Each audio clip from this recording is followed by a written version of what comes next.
I mentioned in the video, in the Sunday video, and I believe maybe my video from last Friday, that I was going to talk about some different things this week rather than expanding on the text that I preached on. Now, that's one of the advantages of doing these videos throughout the week, is to be able to expand, but I'm going to expand from news items related to Romans 1:18 through 32, which, excuse me, which was the passage within our current series of Romans. I'm going to do that on today's, tomorrow's, and Wednesday's video. Today, I'm specifically going to talk about surrogacy and surrogate motherhood. Now, I realize that idea has helped a lot of families to become parents, and so I'm not talking about the general principle of surrogacy. What I'm talking about is a specific example of that. Although we do have to understand that even the idea of surrogacy only goes back to the 1970s when the first surrogate mother came about in that way. But Romans 1:18 through 32 is about idolatry and about immorality. It's ultimately about exchanging something that God has designed for something that we desire. And in a sense, that is what surrogacy does, but it's not just the act. There is an industry of surrogacy at this point. Many people watching this video will be familiar with the former toy store chain, Toys R Us. That has gone bankrupt, as has Babies R Us, but there was a derivative of Toys R Us called Babies R Us, and you could go into Babies R Us, into the store, and you could find virtually anything from onesies to cribs to toys, anything, bottles, anything that you would need to parent, or for your nephew or niece or whatever it might be, you could find in Babies R Us. Well,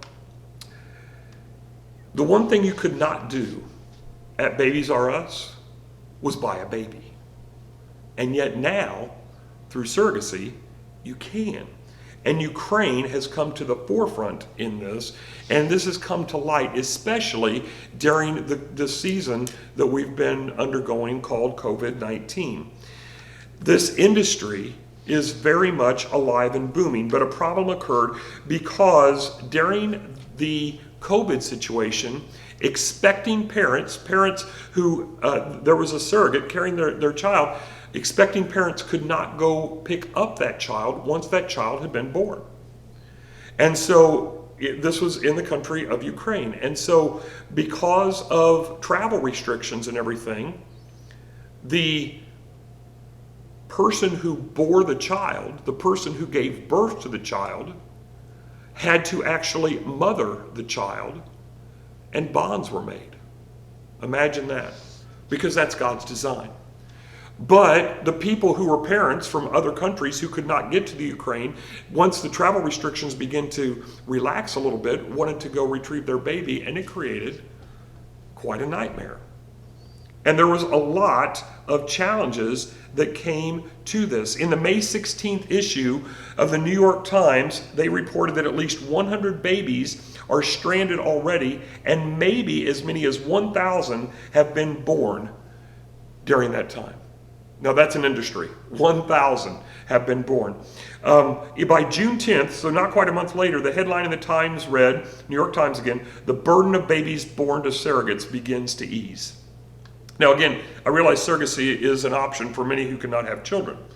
In today's world, whether you like it or not, that idea includes couples who are same-sex couples. They can have a child because of surrogacy in some way. But regardless, can you imagine the headline that I just read 50 years ago? Again, the first surrogate baby was born in 1978. It was a business by 1980. But overall, this is a brand new concept in the history of the world.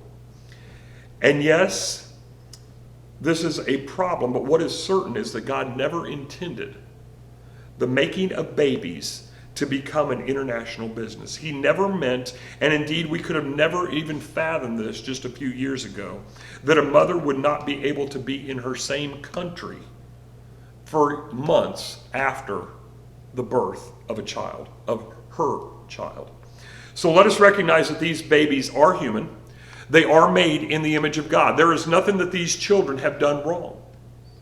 Their lives are valuable, as are the lives of everyone who was the biological parent or who is going to take care of this child. In God's mind, all of these lives are valuable. But the idea that I'm talking about may not be explicitly addressed in Romans chapter 1, but the exchanging of the natural for the unnatural does come to mind.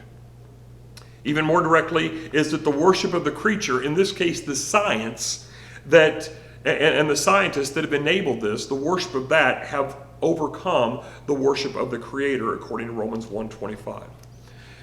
Now, how does this apply to us? Well, we must be careful as well. Do we trade the worship of the immortal God for the lie of worshiping something that simply cannot fulfill us over time? Because Paul's ultimate point in this particular section, in the bigger section of Romans 1:18 through Romans 3:20, is that we all are sinners. Yes, some sin is more natural than others, and we might think it is more heinous than others. But all of us are sinful. All of us are guilty of following our own path. And therefore, we all need Jesus. So let us strive to acknowledge God in all that we do, thanking Him and honoring Him, as Paul mentions in verse 21, so that we might be found righteous, because that is the way Jesus intends for us to be.